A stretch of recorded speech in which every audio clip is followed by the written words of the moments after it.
Congratulations, you made it to week 11. The finish line is in sight, and I hope that as you're pulling together the final version of your project, you feel that you're almost ready to submit and cross that finish line. It's been a long journey, but I hope that as you're doing the final editing, you feel that it's been worth it. You've gained some research skills, communication skills, and a better appreciation for the topic along the way. So the study guide this week focuses on reflective practice.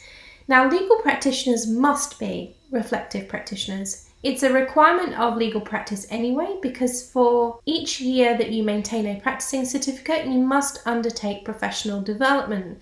Local law societies run conferences. There are a range of free and paid-for courses that cover a range of skills and practice areas that you can undertake to meet those professional development requirements.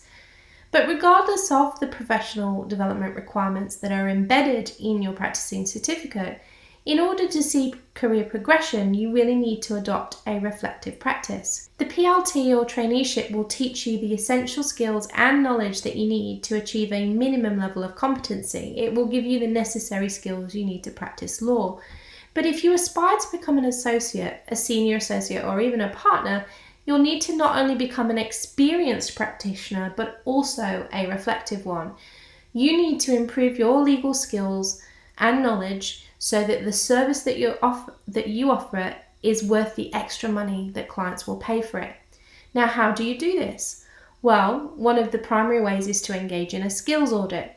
Look at your current skill level and identify those aspects of your skills that require further work, and then identify how to go about improving them and set an action plan in place so that you complete it in a timely manner. However, it's also ensuring that reflection is part of your daily practice. It needs to feel natural that you would reflect on your own work and the work of others, and you would identify the strengths in your own work and keep doing those particular things, but also identify the areas of your work that require improvement.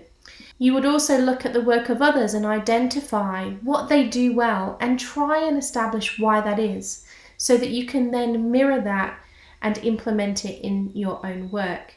Now, in the equilibrium section this week, we've got a variety of materials. The first is to help you focus on how to reflect on your skills and the learning journey in this unit, and also pinpoint ways to improve in the future as part of your reflective task for the workshop this week. The second is focused more broadly on how to deal with student burnout. It's reflective of the fact that it's week 11, and I know that you're exhausted and you can see the light at the end of the tunnel, but you're not quite there yet. And there still seems to be yet another hill to climb to reach the top of the peak.